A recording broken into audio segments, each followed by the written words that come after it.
എല്ലാവർക്കും പുതിയൊരു വീഡിയോയിലേക്ക് സ്വാഗതം. നമുക്ക് ഈ വീഡിയോയിലൂടെ നവരാത്രിയുടെ പ്രത്യേകതകളെക്കുറിച്ചും നവരാത്രി എന്തിന് ആഘോഷിക്കുന്നു എന്നും നമുക്ക് നവരാത്രിയിൽ ചെയ്യേണ്ട വ്രതത്തെക്കുറിച്ചും മനസ്സിലാക്കാം. എല്ലാ വർഷത്തെയും പോലെ ഈ വർഷവും നവരാത്രി കാലം ആരംഭിച്ചുവല്ലോ. നവരാത്രി കാലം ആദിപരാശക്തിയുടെ 9 ഭാവങ്ങളെ 9 ദിവസങ്ങളിലായി ആരാധിക്കുന്നു.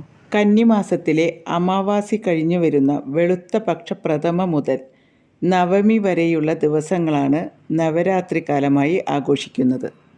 2024 ഒക്ടോബർ 3 വ്യാഴാഴ്ചയാണ് നവരാത്രി ആരംഭം. നവരാത്രി കാലത്ത് ആദ്യ 3 ദിനം പാർവതി ദേവിക്കും അടുത്ത 3 ദിനം ലക്ഷ്മി ദേവിക്കും അവസാനത്തെ 3 ദിനം സരസ്വതി ദേവിക്കുമാണ് പ്രാധാന്യമുള്ളത്.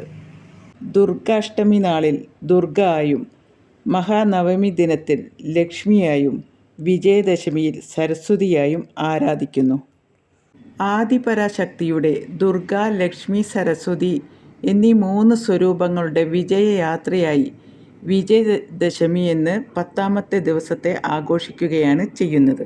പൂജയും ഹോമവും അന്നദാനവും കുമാരി പൂജയും ചെയ്താൽ ത്രിപുര സുന്ദരിയായ മഹാദേവിയെ സേവിക്കുന്ന ഭക്തന് നവരാത്രിയുടെ പൂർണ്ണഫലം ലഭിക്കും. കേരളത്തിൽ അഷ്ടമി, നവമി, ദശമി എന്നീ ദിവസങ്ങൾക്കാണ് നവരാത്രി ആഘോഷത്തിന് പ്രാധാന്യം. ഫലേച്ഛ കൂടാതെ ഭക്തിയോടെ ദേവിയെ ആരാധിക്കുന്ന ഭക്തർക്ക് ജീവിതത്തിൽ നിത്യാനന്ദം അനുഭവിക്കുകയും ദേവിയുടെ അനുഗ്രഹത്തിന് പാത്രമാവുകയും ചെയ്യുന്നു. സാധാരണഗതിയിൽ 9 രാത്രി കഴിഞ്ഞ് 10ാം ദിവസമാണ് വിജയദശമി ആഘോഷം. ഇത്തവണ ഓരോ തിഥിയിലെയും നാഴിക വിനാഴികയിലെയും വ്യത്യാസം കാരണം വിജയദശമി 11ാം ദിവസത്തിലാണ് വരുന്നത്. അതായത് ചന്ദ്രൻ്റെ വേഗം കുറഞ്ഞ സഞ്ചാരമാണ് കാരണം. നവരാത്രി ദിനങ്ങളിൽ ദേവിയെയാണ് ഏറ്റവും കൂടുതൽ ആരാധിക്കേണ്ടത്. ഒക്ടോബർ 3 വ്യാഴാഴ്ചയാണ് നവരാത്രി വ്രതം ആരംഭിക്കേണ്ടത്. പഠിക്കുന്ന കുട്ടികൾക്ക് മാത്രമല്ല നവരാത്രി വ്രതം ആചരിക്കേണ്ടത്. ഏത് പ്രായത്തിലുള്ളവർക്കും മാതൃസ്വരൂപിയായ ദേവിയുടെ അനുഗ്രഹത്തിനായി നവരാത്രി വ്രതം അനുഷ്ഠിക്കാവുന്നതാണ്. 9 ദിവസം വ്രതം അനുഷ്ഠിക്കുന്നത് പ്രത്യേകിച്ചും പഠിക്കുന്ന കുട്ടികൾക്ക് വളരെ നല്ലതാണ്. 9 ദിവസം വ്രതം അനുഷ്ഠിക്കുവാൻ സാധിക്കാത്തവർ അവസാനത്തെ 3 ദിനങ്ങളിൽ വ്രതം അനുഷ്ഠിക്കാവുന്നതാണ്. അതായത് അവസാനത്തെ 3 ദിനങ്ങളായ അഷ്ടമി, നവമി, ദശമി എന്നീ ദിവസങ്ങളിൽ വ്രതാനുഷ്ഠാനം നടത്തുക.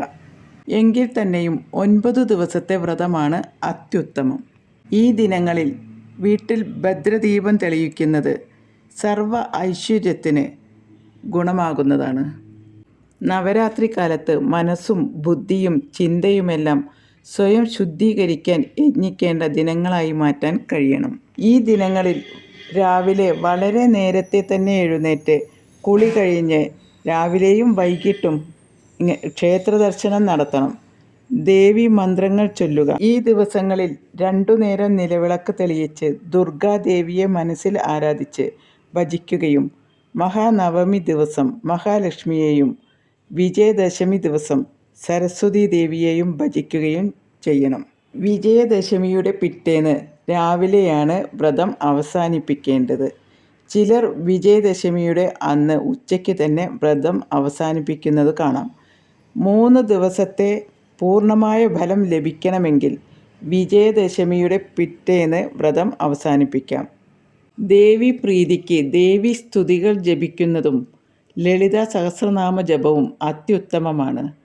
വ്രതം അനുഷ്ഠിക്കുന്നവർ മത്സ്യമാംസാദികൾ ഉപേക്ഷിക്കുകയും 1 നേരം മാത്രം അരിഭക്ഷണം കഴിക്കുകയും ചെയ്യുക. വാക്ശുദ്ധിയും മനഃശുദ്ധിയും ഉണ്ടായിരിക്കണം. 9 ദിവസവും ദേവി ക്ഷേത്ര ദർശനം നടത്തുന്നതിലൂടെ ദേവി പ്രീതിക്കും സർവ ഐശ്വര്യത്തിനും പാത്രമാകുന്നു. തലേ ദിവസം തന്നെ നമ്മൾ വ്രതാനുഷ്ഠാനത്തിൻ്റെ ഒരുക്കങ്ങൾ തുടങ്ങണം. ദേവി ഉപാസനയ്ക്കും ദേവി പ്രീതിക്കുമുള്ള ഉത്തമ മാർഗമാണ് നവരാത്രി വ്രതം. നവരാത്രി സ്ത്രീത്വത്തെ, മാതൃത്വത്തെ, യുവതിയെ, ബാലികയെ, ശിശുവിനെ ആരാധിക്കുന്ന മഹനീയ ദിനങ്ങൾ കൂടിയാണ്. നവരാത്രി അറിവിൻ്റെ കൂടി കാലമാണ്. വിദ്യയില്ലെങ്കിൽ മനുഷ്യർ മൃഗതുല്യരാകും. സകല കലകളുടെയും മൂർത്തിഭാവമാണ് വിദ്യാദേവിയായ മഹാസരസ്വതി. വിദ്യയുടെ ആരാധനയാണ് നവരാത്രി കാലത്ത് നടക്കുന്നത്. നാം നേടിയ എല്ലാ വിദ്യകളും പരാശക്തിയുടെ ദാനമാണ് എന്നത് പരമമായ സത്യമാണ്. നവരാത്രി സ്ത്രീത്വത്തെ പൂജിക്കുന്ന, ആരാധിക്കുന്ന, ആഘോഷിക്കുന്ന 9 ദിനങ്ങൾ കൂടിയാണ്.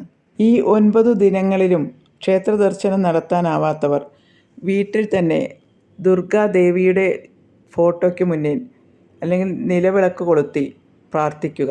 ലഭിക്കുന്ന സമയങ്ങളിലെല്ലാം ദേവീ ജപം നടത്തുക. ഈ ദിനങ്ങളിലെ ജപം ദേവീ പ്രീതിക്ക് കാരണമാകുന്നു. വീട്ടിൽ ഐശ്വര്യങ്ങളുണ്ടാകുന്നു. സർവ അഭീഷ്ടദായിനിയാണ് ദേവി. ഈ ദിനങ്ങളിൽ നിഷ്കാമമായ ഭക്തിയോടെ തന്നെ ആശ്രയിക്കുന്ന ഭക്തരെ ഒരിക്കലും ദേവി കൈവെടിയുകയില്ല, നിറയെ അനുഗ്രഹങ്ങൾ തരുന്നു. അതിനാൽ തന്നെ ഈ 9 ദിവസങ്ങളിലും വ്രതമനുഷ്ഠിക്കാൻ കഴിയാത്തവർ അവസാനത്തെ 3 ദിവസങ്ങളിലെങ്കിലും ദേവീ ഭജനവും വ്രതവും അനുഷ്ഠിക്കുക. എല്ലാവർക്കും നവരാത്രി ആശംസകൾ.